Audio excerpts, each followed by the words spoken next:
आप क्राइम तक देख रहे हैं, मेरे साथ सुप्रतिम बैनर्जी मौजूद हैं। आज बात करेंगे दिल्ली में जिस तरह से श्रद्धा मर्डर केस हुआ, उसमें हथियार मिल गया है। बहुत बड़ी पुलिस के लिए कामयाबी है हथियार मिलना, और साथ साथ इस मामले में कितने टुकड़े हुए दिल्ली में, यानी कि श्रद्धा मर्डर केस में 35 टुकड़ों की बात की जा रही थी बैनर्जी भाई, और 22 टुकड़ों की बात यहाँ की जा रही है। रिकवरी 10 टुकड़ों की है, जो भी शमसर भी बता रहे थे।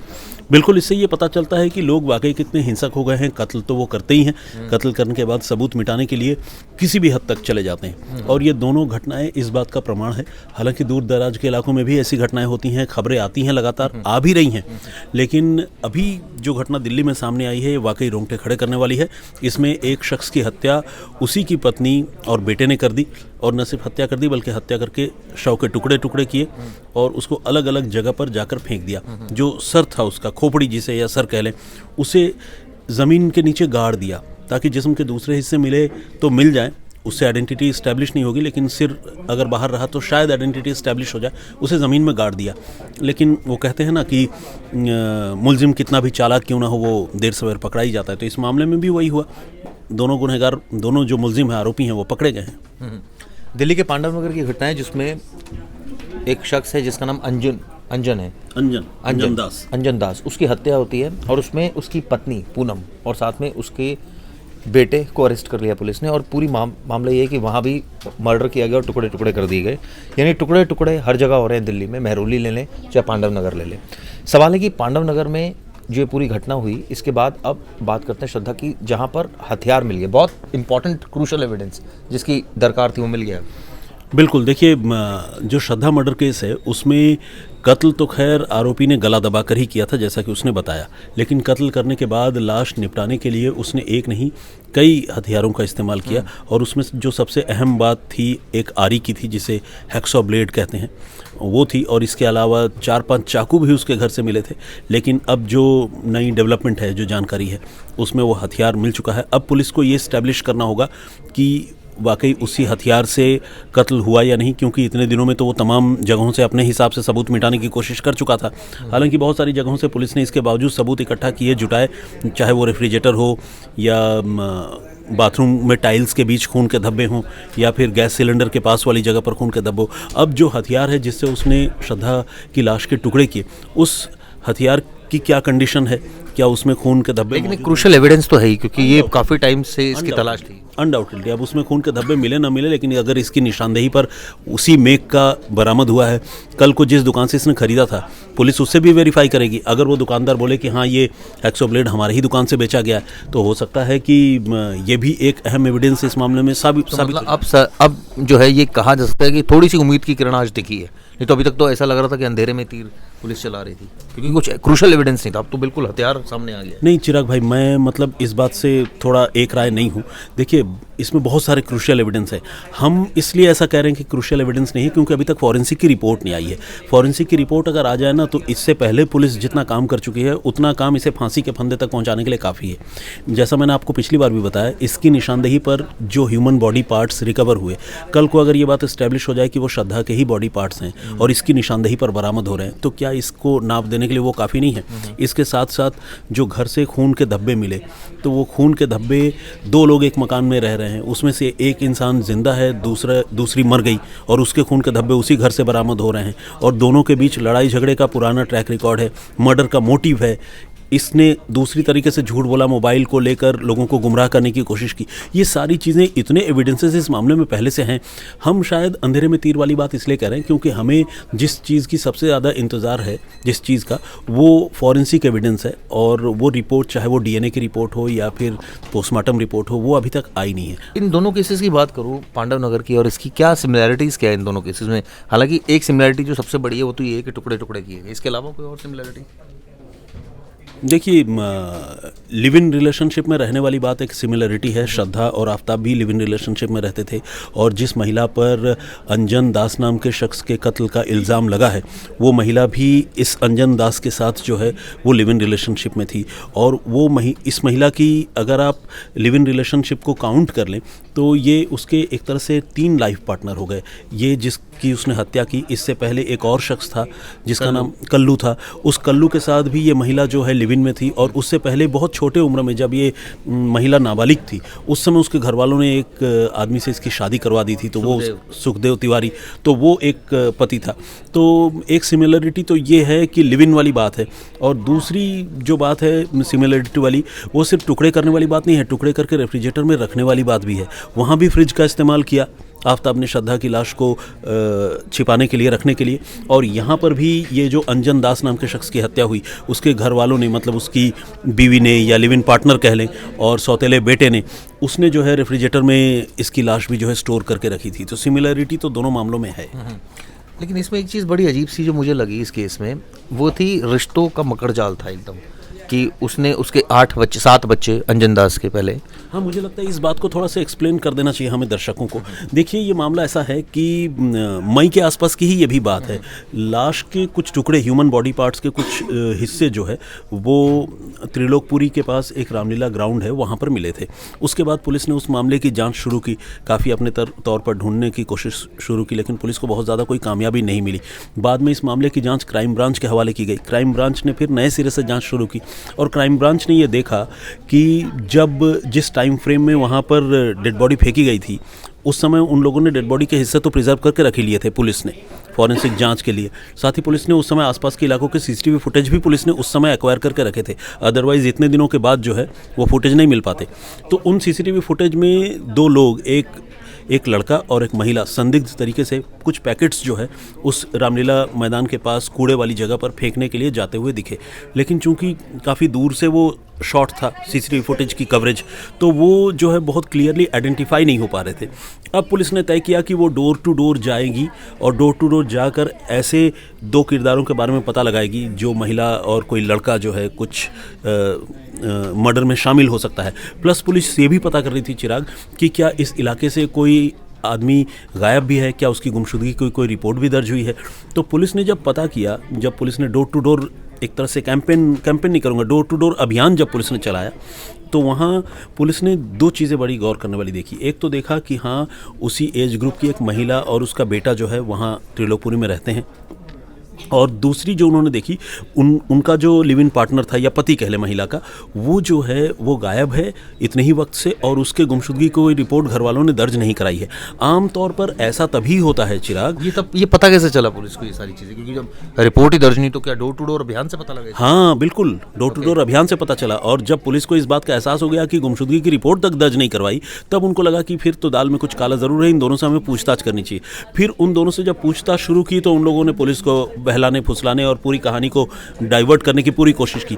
लेकिन इत्तेफाक से क्राइम ब्रांच की जो टीम इस मामले की जांच कर रही थी, उन्होंने इन दोनों संदिग्ध आरोपियों के घर में वही कपड़े देख लिए जो कपड़े पहनकर ये लाश निपटा रहे थे, और वो सीसीटीवी फुटेज में जो कपड़े दिख रहे थे इन दोनों के, पुलिस वालों ने जब देखा कि वही कपड़े घर में भी रखे हुए हैं इनके पास, तो पुलिस को तुरंत स्ट्राइक कर गया कि हो ना हो ये वही जोड़ा है, माँ बेटे की जोड़ी थी वो, तो ये वही लोग हैं। फिर पुलिस ने ज़्यादा देर नहीं की, फौरन पकड़ा, सख्ती की। लेकिन एक लोकल पुलिस फेल रही इस पूरे मामले में। 6 महीने उनका डिस्ट्रिक्ट है, उनका इलाका, इस डिस्ट्रिक्ट की अगर बात करूँ, ऑब्वियसली क्राइम ब्रांच को मामला है, उन्होंने जल्दी से निपटा दिया इसको।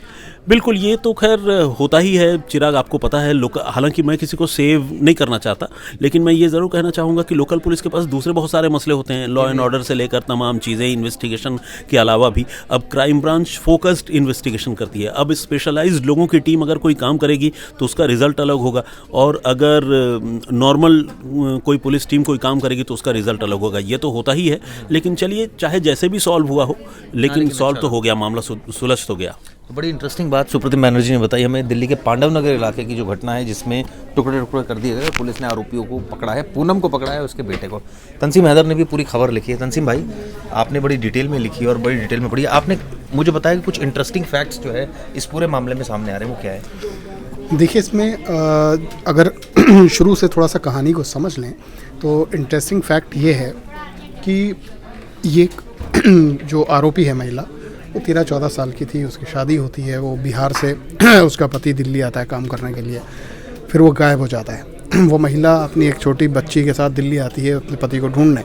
इसी दौरान त्रिलोकपुरी इलाके में उसका पति तो नहीं मिलता, उसकी मुलाकात एक कल्लू नाम के शख्स से हो जाती है। कल्लू के साथ वो रहने लगती है, फिर उसके 2 बच्चे होते हैं। नहीं तो मतलब वो इसके बीच में अगर जानना चाहूँ मैं, या दर्शक भी जानना चाहेंगे, कैसे मतलब यहाँ उसके साथ रहने लग गई, कैसे दोस्ती हुई, प्लस उस ऑब्वियसली कुछ पैसा भी लेकर आई हुई थोड़ा बहुत, मतलब ये किस तरह से जानकारी दी? देखिए, अगर त्रिलोकपुरी एरिया आप देखेंगे तो कुछ बड़ा मिक्स स्लम्स ज़्यादा हैं वहाँ पे। तो ये अपने पति को ढूंढती रही, दिल्ली में भटकती रही। इसी भटकने के दौरान उसकी कल्लू नाम के शख्स से मुलाकात हो गई। कल्लू ने उसको कहा, अच्छा ठीक है, हम तुम्हें कमरा दिलवा देते हैं त्रिलोकपुरी में, आप यहाँ रहने लगो। फिर उसको लगा कि पति तो मिल नहीं रहा है, और कल्लू के साथ उसकी एक बॉन्डिंग हो गई। फिर वो कल्लू के साथ ही रहने लगी। फिर उसके बाद उसका बेटा भी पैदा हुआ, जो आरोपी दीपक है इस केस में। उसके बाद टोटल उससे कल्लू से 3 बच्चे हो गए? 3 बच्चे नहीं 2 बच्चे। अब कल्लू शराब बहुत पीता था, इसको पीटता था। कल्लू की भी मौत हो गई। अब इसी जहाँ ये महिला रहती थी, इसी बिल्डिंग में एक शख्स और रहता था जो मृतक है, अंजन दास। तो इसको लगा कि अब कोई सहारा नहीं बचा, तो धीरे धीरे अंजन दास से इसकी नज़दीकियाँ हो गई। अब अंजन दास इसके साथ रहने लगा। इसके जो बच्चे थे वो भी रह रहे थे। जो जिस छोटी बच्ची को ये पहले लेके आई थी, उसकी कहीं शादी हुई थी, बाद में उसका डाइवोर्स हो गया था, वो भी साथ में रहने लगी थी। बताया जा रहा है, पुलिस ने खुलासा किया कि अंजन जो था उसने वो थोड़ा सा हैरेसमेंट किया करता था अपनी दीपक की वाइफ, अपनी बहू के साथ, और जो उसकी बेटी सो कॉल्ड, जो जिसका डाइवोर्स हो गया था, उसके साथ। तो ये इसको लेके दोनों में बड़े परिवार में झगड़े हुआ करते थे। उसके अलावा इसने कामकाज छोड़ दिया था, अंजन ने कोई काम नहीं करता था। इसकी एक और फैमिली थी जो बिहार में या झारखंड में कहीं रहती है। तो ये अपने यहाँ इस महिला के रुपए, पैसे, जेवर जो भी था वो बेच बाच के वहाँ पे दे दिया करता था। तो इससे घर वाले इतना त्रस्त हो चुके थे कि एक दिन लोगों ने प्लान किया और इसको शराब में नींद की गोलियां बहुत सारी मिला के उन्होंने पिला दी। सोने के बाद जब उसको नींद में आगोश में आ गया, फिर उसका इन लोगों ने मर्डर कर दिया। और मर्डर करने के बाद उसकी डेड बॉडी को अलग अलग ठिकाने लगाते रहे, कुछ पार्ट्स को फ्रिज में रख दिया। सबसे अच्छा, इन्होंने भी सबूत मिटाने की बहुत कोशिश की। इन्होंने पूरे घर को पेंट करवा दिया, पुताई करवा दी, जिससे कि स्मेल जो भी आ रही हो ना थोड़ी बहुत, वो भी ख़त्म हो जाए, क्योंकि पुताई पेंटिंग में अजीब सी स्मेल आती है।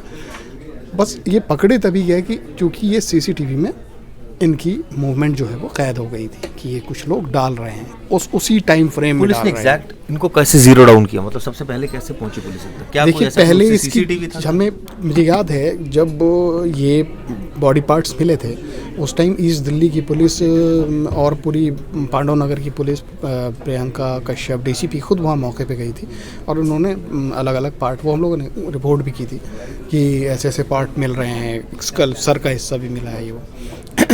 लेकिन चूँकि इतना थोड़ा सा वास्ट इन्वेस्टिगेशन था और टुकड़े अलग अलग मिल रहे थे, तो ये मामला क्राइम ब्रांच को दे दिया गया। अब दिल्ली पुलिस, क्राइम ब्रांच इसको इन्वेस्टिगेट करने लगी, और बड़ी प्रोफेशनल तरीके से उन्होंने पहले तो लाल बहादुर शास्त्री हॉस्पिटल में उसका पोस्ट पीएम वगैरह करवाया। सबसे पहले ये जानने की कोशिश की कि जी डेड बॉडी है ये पुरुष की है, महिला की है।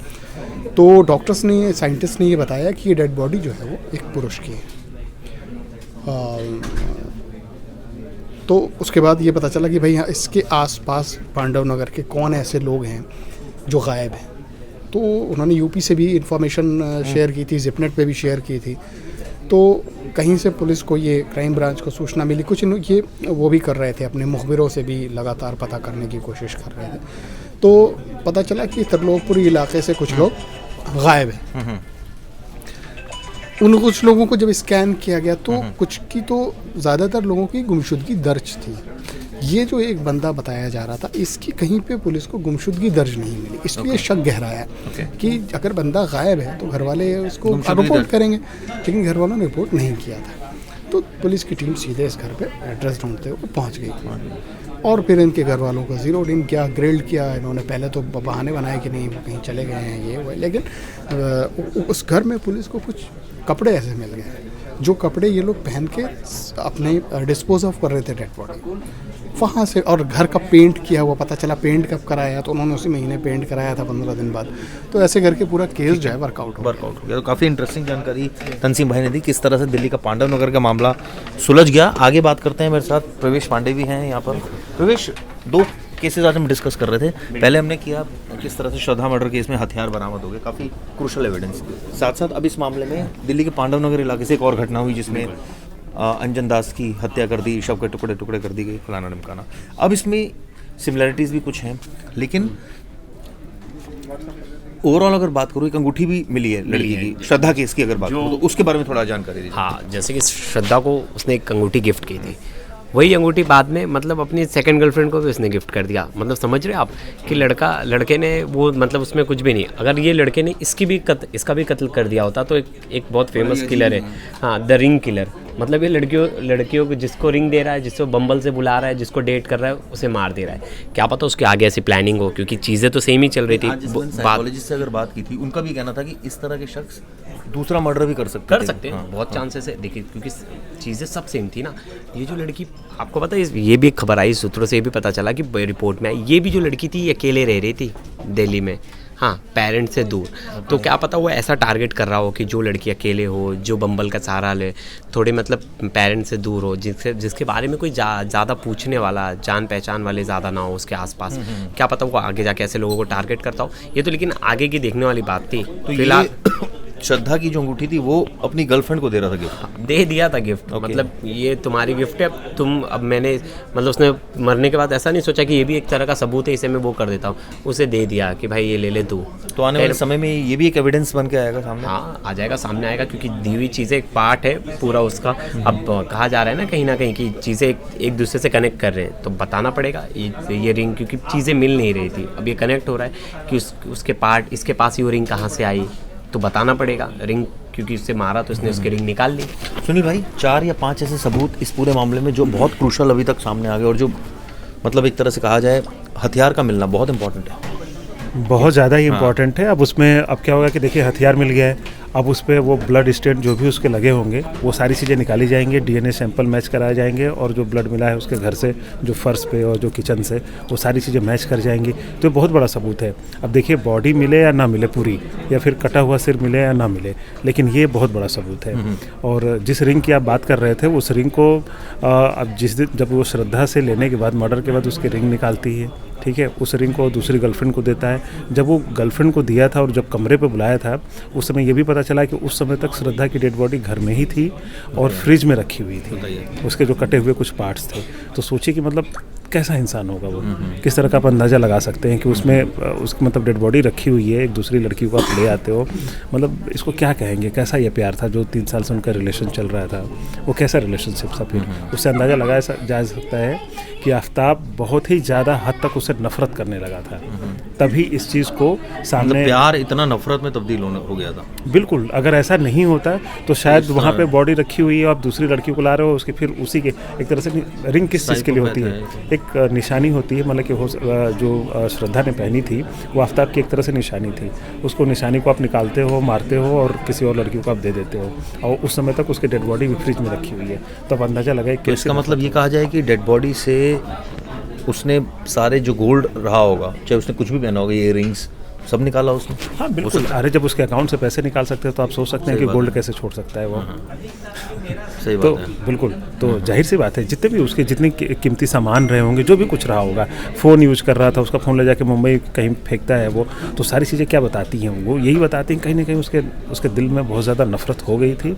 अब उसकी क्या वजह थी, वो सारी चीज़ें अभी तो आनी बाकी हैं कि एग्जैक्ट अभी हम नहीं कह सकते, लेकिन इतना तो तय है कि उसको नफरत थी, तभी वो सारी चीज़ें करके, नहीं तो एक आम तौर पर एक आम इंसान अगर कत्ल भी कर दे तो इस तरह की हरकत नहीं कर सकता। बिल्कुल ठीक है सुनील भाई ने, कत्ल भी कर दो इस तरह की हरकत नहीं करता, लेकिन जो हरकत की गई वो अपने आप में कई सवाल खड़े करती है। तो हमने आपको बताया आज की वीडियो में 2 केसेस के बारे में, श्रद्धा केस में अपडेट, और दूसरा दिल्ली का जो पांडव नगर इलाका था वहाँ जो घटना हुई उसके बारे में अपडेट। ये वीडियो किस तरह की ज़रूर बताइएगा। Thank you.